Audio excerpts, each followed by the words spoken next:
Guys, तो मैं आ गई हूँ ये स्टोरी लेके। Do you trust me part 6। तो चलिए स्टार्ट करते हैं। हम लोगों ने जहाँ तक सुना था, हमारे विवुशियन उसकी नानी को कहता है, नानी मिंग का है। तभी विवुशियन की नानी कहती है वो तो स्कूल में है। और तभी विवुशियन पूछता है कि वो कौन से क्लास में है, तो उसकी नानी कहती है 10th स्टैंडर्ड। तो तभी विवुशियन सोचता है वो कितना बड़ा हो गया। और वो अब हम बताते हैं कि विवुशियन किसका बात कर रहा है। वो उसका छोटा भाई मिंग का बात कर रहा है। उसकी नानी और उसके नाना ने मिंग को अडॉप्ट किया था। वो अनाथ था और उसको मिंग को उन दोनों ने अडॉप्ट किया था, क्योंकि वो दोनों गांव में रहते थे और वो लोग अकेले रहते थे। और उन विवुशियन की मॉम, उनका शादी हो गया था, तो वो दोनों उन दोनों का उम्र हो रहा था, तो वो दोनों अकेले हो गए थे। तो इसलिए उन लोगों ने मिंग को अडॉप्ट कर लिया। और तभी विवुशियन जब भी उसके पास आता था तभी उसके साथ खेलता था। और विवुशियन जब आता था तब वो बहुत ज़्यादा ही छोटा था, मिंग बहुत ज़्यादा छोटा था। और विवुशियन उसके साथ रोज़ खेलता था, घूमता था, उसको गोदी में लेके घूमता था। उसकी दादी को देता ही नहीं था। उसकी दादी बोलती बेटा मुझे दे दो, वो छोटा है। और तभी विवुशियन कहते थे नहीं मेरा भाई है, मैं किसी को नहीं दूंगा। और तब विवुशियन उसको लेके भागता था। और तब उसके नाना बोलते अरे बाबा इसको लेके जाने दो ना, इसी का तो भाई है। और उसकी मॉम जब जिंदा थी तब उसकी मॉम बोलती थी हाँ काश विवुशियन को मैं एक बच्चा दे पाती, उसको एक भाई दे पाती कि वो उसके साथ खेल पाता। तभी उसकी नानी मतलब विवुशियन की मॉम यू की मॉम कहती है अरे यू, तो हम लोग का शियान मिंग के साथ अगर खेले तुझे कोई प्रॉब्लम है? उसको और कोई भाई नहीं लगेगा, मिंग ही है उसका भाई, असली भाई। खून का रिलेटेड नहीं हुआ तो क्या हुआ, मेरा बेटा है मिंग। और वैसे भी तू इतना सोच क्यों रही है? तुझे वैसे भी शियान को छोड़ के और किसी को पैदा नहीं करना है, कि शियान हम लोग का सबसे दुलारा बच्चा है वैसे भी। और हम लोग कितना बच्चा पालेंगे, हाँ फिर तू ही संभालना। तभी यूं हंसने लग जाती है। और तभी विवुशियन को याद आता है उसकी मॉम कितनी हंसती थी। वो हमारा मिंग को लेके जब विवुशियन घूमता था और बोलता था नहीं मेरा भाई है, नहीं दूंगा। और तब यू और वहाँ पर यू की मॉम हंसने लग जाती थी, मतलब विवुशियन की नानी। और तब जब यू का डेथ हो गया तब उसकी नानी बहुत कोशिश किया था कि विवुशियन को उसके पास ले आने, पर क्या करे, विवुशियन की नानी इतनी अमीर नहीं थी ना, नाना और नानी वो लोग एक फार्मर थे, तो इसलिए वो लोग कुछ नहीं कर पाते। और कस्टडी चली जाती है विवुशियन के डैड के पास। और विवुशियन के डैड, आपको तो पता है उसका डैड वो याकूज़ा था, और वो विवुशियन को भी याकूज़ा बना देता है। और विवुशियन को बनना पड़ता है, उसका कोई चॉइस नहीं था। और फिर प्रेजेंट में आते हैं। विवुशियन सोच रहा था, फिर विवुशियन को उसकी नानी पुकारती है बेटा देख दरवाजे पे कौन आया है। तभी विवुशियन अपने ख्याल से वापस आता है। वो बोलते जी नानी देखता हूँ। और वो अपने दरवाज़ा खोलता है और सामने देखता है मिंग करा हुआ है। अब वो कहता है मिंग, और वो हक कर लेता है। और वो मिंग शौक था, मिंग सोचा ये है। और तभी उसको समझ आता है, ये आवाज़ को पहचानने लगती है और ये चेहरा भी पहचाना हुआ लगता है। और वो कहता है गगा आप? और वो कहता है हाँ तो कितना बड़ा हो गया है देख। और उसका गाल खींच रहा था विवुशियन। और मिंग कहता है अरे चोरो गगा क्या कर रहे हो? और तभी विवुशियन बोल रहा था अरे मिंग तू कितना बड़ा हो गया, हाँ मोटू सोटू, बचपन में तो पूरा मोटू था अभी पतला हो गया, हाँ। और उसके पेट को पोक कर रहा था।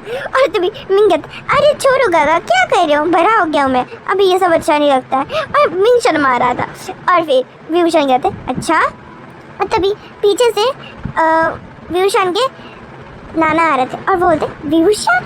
और वो विवुशियन को आके हक करता है। वो कहता है आयन तो तुम कब आए? तभी विवुशियन कहते हैं नाना आ गया, बस याद आ रही थी आपकी। और तभी उसका नाना कहते हैं हम लोग को भी बहुत याद आई तुम्हारी, पर तुम तो आते ही नहीं हो। तभी मिंग कहता है हाँ हम लोग बाहर ही बात करेंगे क्या, अंदर भी जाएंगे? तभी उसके नाना कहते हैं मिंगजू। तभी मिंगजू बोलते क्या नाना? अब हमको बताया जाता है कि इस लड़के का पूरा नाम मिंगजू है और ये मिंग है। और इसकी नानी और विवुशियन मिंग कह के पुकारते प्यार से। और तभी मिंगजू बोलते अंदर तो चलो गगा। तभी उसके गगा विवुशियन बोलते हाँ अंदर आ। तभी वो अंदर चलते, वो सारे जाके सोफ़ा में बैठते। वो सोफ़ा ज़्यादा बड़ी नहीं थी, बहुत छोटा छोटा था, और वो आके बैठते जैसे ट्रेडिशनल साइज़। हाँ, तो वो लोग नीचे ही बैठे थे, पर वो ऐसा ही सोफ़ा था, बहुत कंफर्टेबल टाइप का। और उनकी नानी चाय लाती है, और तभी वो उसका नानी का हस्बैंड, मतलब उसका नाना, उसकी नानी की तरफ देख रहे थे, स्माइल करते प्यार भरी नज़रों से, और विभूषण देख रहा था। विभूषण बोलता, आहा, ऐसे क्या कर रहे हो, नानी को तो छोड़ भी दो नाना। तभी उसके नाना कहते, अरे बेटा, अभी सोने का टाइम है क्या, जब तक जिंदा हो तो मैं नानी का पीछा छोड़ने नहीं वाला हूँ मैं। और तभी वो विभूषण हंसने लग जाता है, और फिर मिंग वो तो इरिटेट हो रहा था। और तभी उसकी नानी कहती है, मिंग बेटा समझाओ ना इन दोनों को, ये दोनों मुझे चिढ़ा क्यों रहे हैं। तभी मिंजू कहता है, नानी अरे आप चिढ़ती क्यों हैं। तभी वो कहता है उसके नाना, अरे बेटा हम ये तुम्हारी नानी ऐसी है, ये तो चिढ़ती ही रहती है। तभी उसकी नानी कहती कि क्या बोला तुमने बुढ़ाओ। तभी उसके नाना कहते, नहीं मैंने कुछ नहीं बोला। तभी विभूषण बोलता, अरे आप दोनों चुप रहिए, आप दोनों इतना झगड़ा क्यों कर रहे। तभी उसके नाना कहते विभूषण के, अरे बेटा झगड़ा नहीं, यही तो प्यार है। तभी मिंजू कहता, हाँ यही तो प्यार है। तभी उसके नाना उसकी तरफ देखते हैं, और मिंजू चुप हो जाता है, और वो विभूषण की तरफ देखता है। वो बोलता है, गगा आप मेरे लिए कुछ नहीं लाए। तभी विभूषण कहता है, हाँ लाया हूँ ना, ये देख फ़ोन लाया हूँ तेरे लिए। और वो कहता है, आईफोन। और तभी मिंजू उठ जाता है, बोलता सच में आपने आईफोन लाया, पर यहाँ पर तो नेटवर्क ही नहीं है। तभी विभूषण कहता है, ओह हाँ मैं तो ये भूल गया। तभी मिंजू कहता है, कोई बात नहीं, मैं कुछ भी करके यूज़ कर लूँगा। तभी विभूषण कहता है, तभी विभूषण स्माइल करता है, और तब विभूषण बोलता है, मैं अपने कमरे में जा रहा था रेस्ट करने। और तभी मिंजू कहता है, गगा आप भूल कैसे जाते हैं, मेरा और आपका कमरा एक ही है। तभी विभूषण कहता है, ओह हाँ नानी मैं कहाँ सोऊं। तभी उसकी नानी कहती है, अरे बेटा तुम मिंजू के साथ ही सो जा ना। तभी उसके नाना कहते, हाँ तुम मिंग के साथ ही सो जा। तभी मिंग कहता है, आइए महाराज। तभी उसका भाई विभूषण कहता है, महाराज जैसे कि मैं कहीं का महाराज और तू मेरा सर्वेंट। तभी वो मिंग जो कहता है, क्या बोला आपने मुझे। तभी विभूषण कहता है, चुप रहे चला जा। तभी वो दोनों चलने लग जाते हैं उन लोग के रूम की तरफ, और फिर मिंजू अपने बेड पे जम करके उठता है, और वो लेट जाता है, और वह विभूषण धीरे से आता है। वो विभूषण कहते हैं, तू ऐसे क्यों कर रहा है। और फिर मिंग कहता है, गगा पूरा थक गया हूँ सुबह से, आज पता है मैं ना बास्केटबॉल टीम में सिलेक्ट हो गया। तभी विभूषण कहते हैं, सच में। तभी वो मिंजू कहता है, हाँ मैं सिलेक्ट हो गया हूँ। तभी विभूषण कहते हैं, कांग्रेट्स। तो मुझे कब दिखाएगा अपना बास्केटबॉल खेलना। तभी वो मिंजू कहता है, हाँ तो कल आ जाइए ना, कल आइएगा आप और देखिएगा मैं कैसा अच्छे से बास्केटबॉल खेलता हूँ, और फिर आप मेरा तारीफ़ करिएगा और बोलिएगा कि मैं महान हूँ। फिर आप मुझे आइसक्रीम खिलाएंगी, पक्का वादा कीजिए मुझे। तभी विभूषण कहते हैं, पक्का वादा, पर अगर तू हारा तो तुझे कुछ नहीं मिलेगा।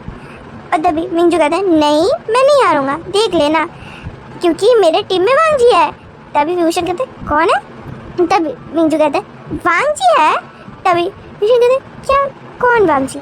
तभी मिंजू कहते हैं, ओह शिट मैंने तो आपको बताया ही नहीं, वांगजी मेरा बेस्ट फ्रेंड है, बेस्ट फ्रेंड्स फॉर एवर, बचपन से मेरा दोस्त है वो। तभी विभूषण कहते हैं, ओह अच्छा ठीक है, अभी तू सो जा, मैं कल तेरा जब बास्केटबॉल तू खेलेगा कल तेरा मैच है। तभी वो मिंजू कहता है, हाँ मेरा मैच है कल, तो इसलिए मैंने बुलाया है आपको, आप आना और देखिएगा कि मैं कैसे खेलता हूँ।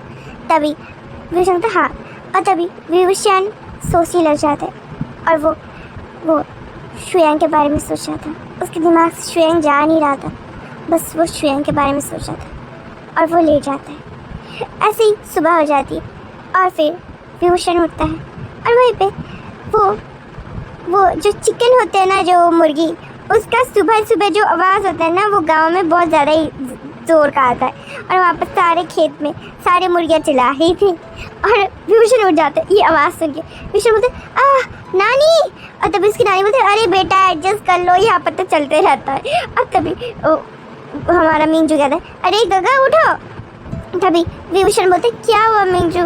तभी उसके मिंजू कहता है, अरे गगा आपको जाना नहीं है मेरे स्कूल। तभी विभूषण कहता है, ओ हाँ तुम्हारे स्कूल, हाँ तो स्कूल जाना है। हाँ अभी नहीं मिंजू, मैं जब तुमको लेने जाऊँगा तभी। मिंजू कहता है नहीं गगा, उससे पहले आना, ठीक है। मैं तुमको समय बता रहा हूँ, ये मैंने लिख दिया। और विभूषण थोड़े नींद में था इसलिए उसको अच्छे समझ नहीं आ रहा था। तो मिंजू कहता है मुझे पता है अपनी नींद में हो, इसलिए मैंने लिख दिया है इस समय में आ जाना, ठीक है। मेरा मैच है गगा, आना पर। अब मुझे आइसक्रीम भी तो खाना है आपसे। तभी विभूषण कहता है हाँ हाँ हाँ ठीक है। और फिर वो फिर से लेट जाता है। और फिर मिंजू का स्कूल में दिखाया जाता है। मिंजू बास्केटबॉल खेल रहा था और फिर वहाँ पर वांची आता है। वांची कहता है क्या भाई खेल रहा है? और वहाँ पर शूशा भी आता है। शूशा वांची के साथ ही था। शूशा कहता है अरे भाई इसको खेलने दे, पता नहीं क्या इसको जोश चढ़ी है तब से, जब से छुट्टी मिली है, लाइक टिफिन टाइम हुआ है तब से ये खेले जा रहा है, पता नहीं इसको क्या चुल मची है। तभी वांची कहता भाई बताएगा क्या हुआ? तभी मिंजू कहता है अरे तुझे पता नहीं मेरा भाई आया है आज। तभी वांची कहता भाई तेरा कौन सा भाई है? तभी विभूषण के सॉरी मिंजू कहता है कि अरे भाई मेरा भाई वी गगा। तभी वांची को ये बात वी नाम सुना लगता है। और तभी वांची कहता है कौन वी, मुझे समझ नहीं आया। तभी मिंजू कहता है अरे भाई तू समझेगा नहीं, रुक उन्हें आने दे, तब मैं तुझे उससे मिला दूंगा, समझा? वो भी बहुत बड़े हो गए, बचपन में तू उससे शायद मिला था। तभी वांची कहता है हो सकते हैं, मुझे बचपन का कोई भी बात याद नहीं है। तभी मिंजू कहता है हाँ ठीक है। और तभी टाइम ओवर हो जाता है। विभूषण खाना खा रहा था और वो रेडी वगैरह हो गया था, नहा लिया था। और विभूषण निकलता है, वो नानी को बोलते नानी मैं आ रहा हूँ, उसका स्कूल इधर ही है ना पहले जहाँ पर था। तो उसकी नानी कहती है बेटा एक ही स्कूल है हम लोग के यहाँ। तभी विभूषण कहता है ओह हाँ नानी। तभी वो जाता है और वो पैदल जा रहा था क्योंकि उसके पास कार वार कुछ नहीं था, बस वो जा रहा था। और तभी बहुत लड़कियाँ जिन लोग का स्कूल का छुट्टी हो गया था, बच्चियाँ, वो लोग विभूषण को घूर के देख रही थी क्योंकि हमारा विभूषण कम थोड़ी ना है, वो कितना हॉट है। तो वो देख रही थी और ज़्यादातर लड़कियाँ देख रही थी, लड़के वहाँ पर ज़्यादा नहीं थे क्योंकि उनका अभी छुट्टी नहीं हुआ था। क्यों? क्योंकि बास्केटबॉल मैच चल रहा था, एक ही स्कूल है ना भाई। तो विभूषण जा रहा था, विभूषण फॉलो कर रहा था कि कौन से डायरेक्शन से लड़कियाँ आ रही है, तो उसी डायरेक्शन में जा रहा था विभूषण। और वो स्कूल के पास आ जाते हैं और वो अंदर जाते हैं और वो कुछ बच्चे से पूछता है कि ये बास्केटबॉल का वो जगह कहाँ है, ग्राउंड का है। तो बच्चे लोग दिखा रहे थे गगा उधर है। तभी वो जा रहा था और वो मैच के एरिया में पहुंच जाते हैं। वहाँ पर बहुत ज़्यादा ही भीड़ थी, वहाँ पर टीचर्स वगैरह भी बहुत लोग थे। और वहाँ पर मिंजू खेल रहा था और विभूषण उसकी तरफ देखता है और एक स्माइल करता है और वो एक सीट देखता है और वहाँ पर जाके बैठता है और वो एक पानी का बोतल लेता है। वो बस देख रहा था, अचानक से उसका ध्यान किसी की तरफ जाता है। उसका बालों से पानी का ड्रॉप निकल रहा था और उसने अपना शर्ट खोल लिया था और वो बस भाग रहा था और फिर वो पास कर रहा था, बॉल पास कर रहा था। और फिर ऐसे करते करते पर्सन से दूसरे पर्सन तक वो बॉल पास कर रहा था। और वो लड़का सबसे ज़्यादा उस भीड़ में, उस जो पर बाकी सारे बच्चे भी खेलते पर सबके अंदर में वो लड़का सबसे ज़्यादा हॉट लग रहा था। और ऑफ कोर्स वो कौन है? गेस कीजिए, हमारा वांची है। वो सबसे ज़्यादा हॉट लग रहा था और वो खेल रहा था और विभूषण बस उसी को देख रहा, उसकी आइज़ उसी पे आके रुक गई थी और वो देखे जा रहा था हमारे वांची को। विभूषण के आँखों में ऐसा नशा था उसके लिए, दिख रहा था, वो उसके आँखों में ही दिख रहा था कि अभी अगर वो उसको मिले ना अकेले में तो विभूषण उसको कच्चा चबा जाए। ऐसा मतलब विभूषण उसको देख रहा था ऐसे इंटेंस वाली नजरों से। फिर उन लोग का मैच ओवर हो जाता है और उस सब समय मतलब उस जितने भी समय विभूषण जब उधर देख रहा था बस वो हमारे वांची को ही देख रहा था और किसी को नहीं देख रहा था। वांची का मूव देख रहा था, उसका बॉडी स्ट्रक्चर, फिर उसके बट को भी देख रहा था, उसके बट रिटेनली उसके बट को देख रहा था, उसके लेग्स को देख रहा था और उसका फेस, उसका कटिंग, उसका फेस के सामने आती हुई ब्लॉन्ड बाल, लेकिन उसके बाल थोड़े बड़े थे वांची के और वो भी विभूषण को अट्रैक्टिव फील करा रहा था और विभूषण का पूरा बॉडी करंट फील करा रहा था। और विभूषण वो अपनी सीट से खुद ब खुद उठ जाता है और फिर अचानक से उसको एक आवाज़ आती है गगा। और जब विभूषण का ध्यान उधर जाता है, अब वो देखता है और कोई नहीं, वो मिंजू है और मिंजू उसको बोल रहा है गगा गगा इधर इधर। और जब मिंजू इतने जोर से चिल्लाता है वांगजी का भी ध्यान मिंजू की तरफ जाता है और वो मिंजू का आइज को फॉलो करता है कि वो किधर देख रहा है। और वो जब विभूषण को देखता है, विभूषण को बस देखते रह जाता है क्योंकि विभूषण बहुत हैंडसम लग रहा था। मतलब उसका बाल लुक्स को छोड़िए पर उसका फेस, उसका सब परफेक्ट है। विभूषण का कम है और विभूषण बस हमारे मिंजू को देख रहा था और वो थोड़ा कंफ्यूज है कि अब मैं क्या करूं, क्योंकि हमारे विभूषण का जो किंग है वो जग गया था, आई मीन टू से प्राइवेट पार्ट। तो वो ना पूरा वो एक्टिव हो गया था क्योंकि हमारे वांगजी को देख के। और तभी हमारे मिंजू बोल रहा था अरे गगा इधर आइए। और हमारा वांगजी वो बस विंग को देख रहा था। और जब वांगजी की तरफ देखता है और उन दोनों का आई कांटेक्ट होता है, वो दोनों एक दूसरे की तरफ देखने लग जाते हैं। और तभी वांगजी वो बस एक छोटी स्माइल करता है और वो बो करता है क्योंकि उसको इतना पता चल गई थी ये उसका गगा है, मतलब मिंजू का गगा है, इसलिए उसका भी गगा हुआ तो वो भी बो करता है। और तब वहाँ पर शुशे वो भी बो करता है क्योंकि वो उसका भी गगा है। जब उसके बेस्ट फ्रेंड का गगा हुआ तो उसका भी गगा है। अब शुशे मिंजू को उसका बेस्ट फ्रेंड सोचता था पर मिंजू तो वांगजी को अपना बेस्ट फ्रेंड मानता था और वांगजी भी मिंजू को उसका बेस्ट फ्रेंड मानता था। और वहीं पे हमारे विंग का हाल बुरा हो रहा था क्योंकि उसका आइज वांगजी भी फिर से अटक गया था। और फिर विंग उधर सब कुछ छोड़ के बोलता है मैं बाद में आता हूँ और वो ना वहाँ से जोर से धुन धमा के भागता है। अब आगे क्या होगा?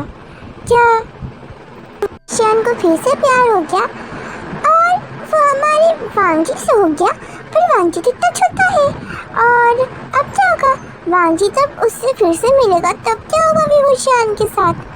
और ये आपको नेक्स्ट एपिसोड में पता चलेगा, समझे?